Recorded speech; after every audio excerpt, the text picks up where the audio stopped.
Your dream job as a kid? Believe it or not, I wanted to be a lawyer. I thought litigation, I want to be a litigator. If all your meetings were canceled for the day, what would you do? I would go out into the site and talk to folks, find out about their days, have conversations, and then I'd probably just start on that to-do list, which we all have. One of the best or most worthwhile investments you've ever made? I absolutely love to cook. My mother gave me like a Le Creuset big French oven, and I use that thing all the time. Work-related, best investment, education by far. Continued education, not just degrees, but certificates, courses, conferences. In the last 5 years, what new belief, behavior, or habit has improved your life? I like to have private time for thinking. So 3 years ago, we got a new dog. We got a French bulldog, and last year we got another one. So I do a lot of thinking while I'm walking the dogs, because the days at work are very busy and sometimes you don't have that thinking time. What are some bad recommendations you hear in the nursing and health administration fields? There are recommendations often to our nursing staff that are very adversarial in nature, that the rhetoric around we must fight for what we need. I think there's a difference between advocating strongly and fighting. And advocating strongly still allows you to have an opportunity to reach consensus with another party.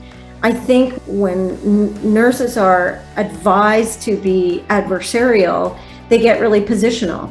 And when you're very positional, your chances of reaching any kind of consensus is extremely limited. It may make someone feel vindicated, but it doesn't help fix the problem. And the same could be said for the administrative side of things. Being adversarial isn't helpful.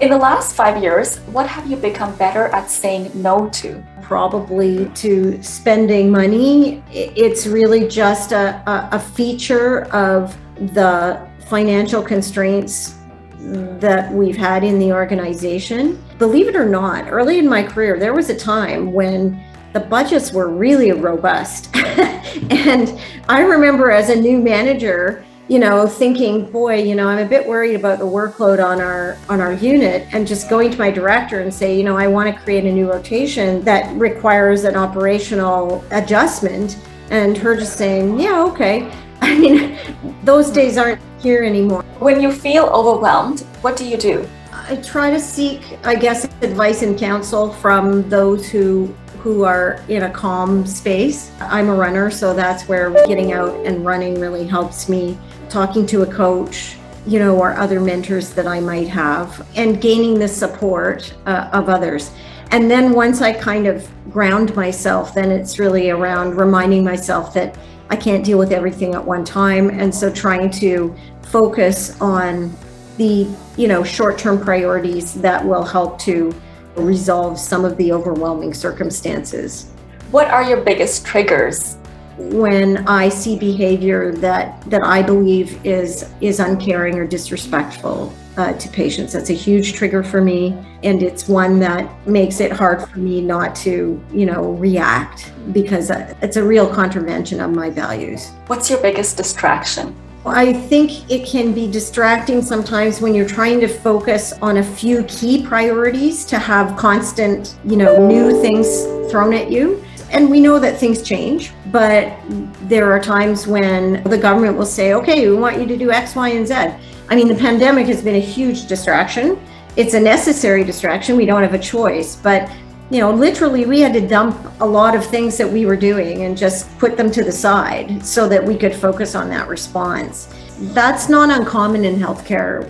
We often get things thrown at us. Okay, this is urgent now. Drop what you're doing and do this. And so that's distracting from, particularly, I believe in our organization, we have some fundamental structural issues to catch up on. This is an organization that underwent very, very rapid growth in the 2000s. And some of our structures and processes haven't kept up with that rapid growth. We're left with some inefficient processes that need to be modernized. And some of that is really basic stuff, but it's very intense work and it's incremental. And so those sort of, fires that burn, those end up being the distracting things. The irony to it is that those fires continue if we can't fix some of the structural stuff. So it's a bit of a vicious cycle. We almost need, if you could just say, please take a pause from bugging us with all this other stuff so that we can get this fixed. That would be amazing. If you could have a billboard with anything on it, what would it say and why? Be kind. Try to think the best. Most people don't have a bad intention, whether we call it cancel culture or online bullying or, media storms wanting to tell an awful story. I think that's become so prevalent. People are stressed out. People don't always behave the way that they would ordinarily behave when they're under stress. Try to think the best of someone. And that often gets them out of the stress and it gets you out of your stress. I personally believe it takes way more energy to be angry than it does to be happy. One book or person that may have influenced your life? I would say Brené Brown's first book really impacted me in a big way because it was really all about vulnerability.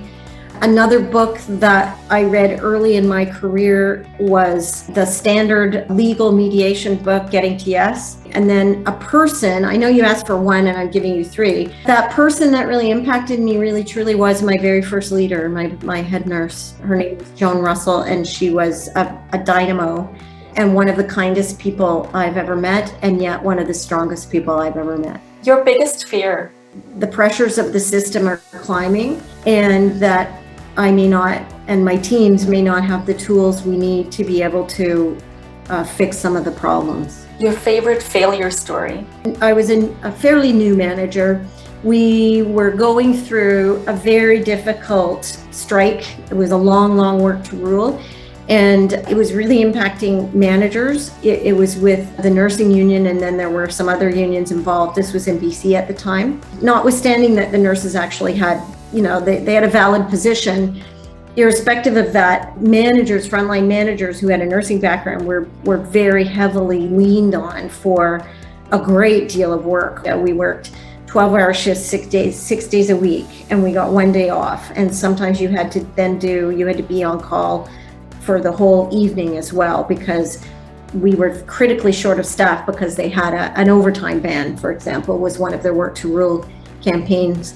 And this went on for an entire summer, and we all had little kids and we had families, and we were trying to balance all this work, and we just felt very put upon. And I think at the time I was very vocal about that and being kind of negative and complaining.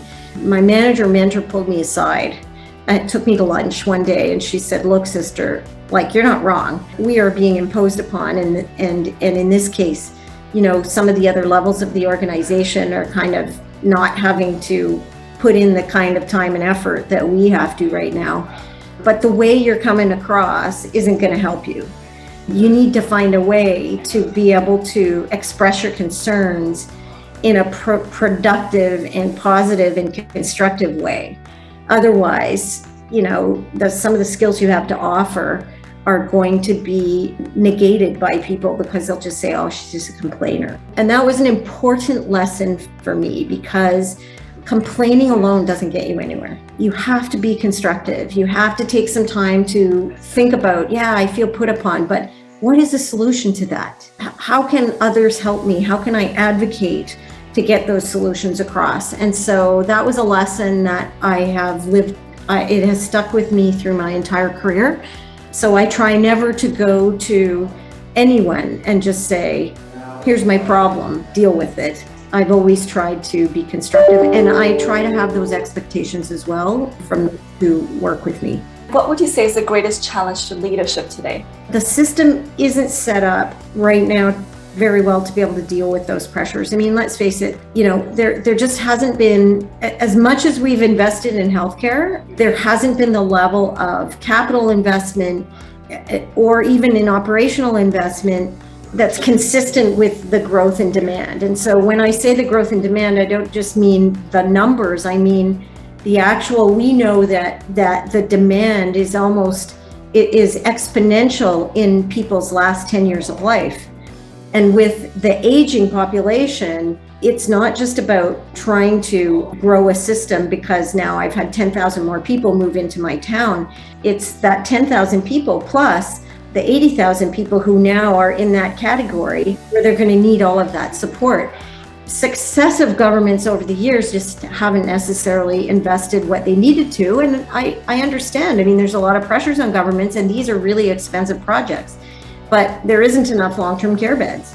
There isn't an adequate, home health sort of sustainable, solid system that supports people in community. There isn't enough hospital beds.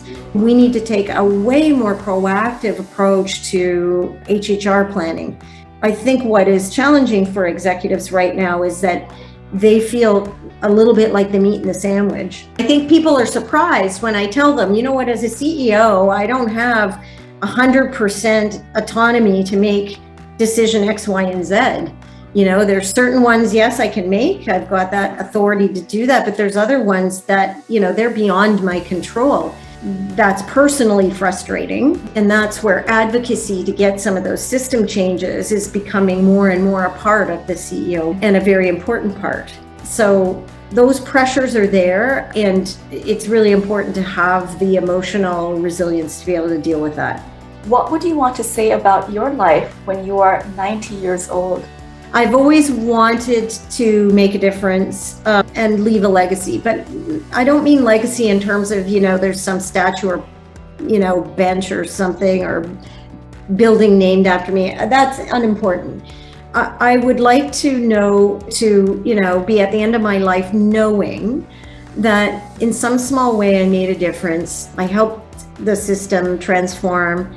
I helped people have happier lives, better, healthier lives. And at the end of my life, know that I did it in the most honest way that I could, and that I used my ethics and morals. And my brother at one time, this was years ago, he was a marketing executive for an ice cream company, which my kids at the time loved because they got lots of free ice creams. I remember at the time, I wasn't even an executive, I was a middle manager, and there was a big wage restraint thing going on in British Columbia. And I was kind of pouting about the fact that, he made so much more money than me. And he said something that has stuck with me. He said, yeah, I do, but guess what? At the end of my life, I'm going to be able to say, hey, I sold ice cream. You're going to be able to say that you made a difference in the system. And so I think that that's true. I don't know if it helped me at the time, but I think about it now.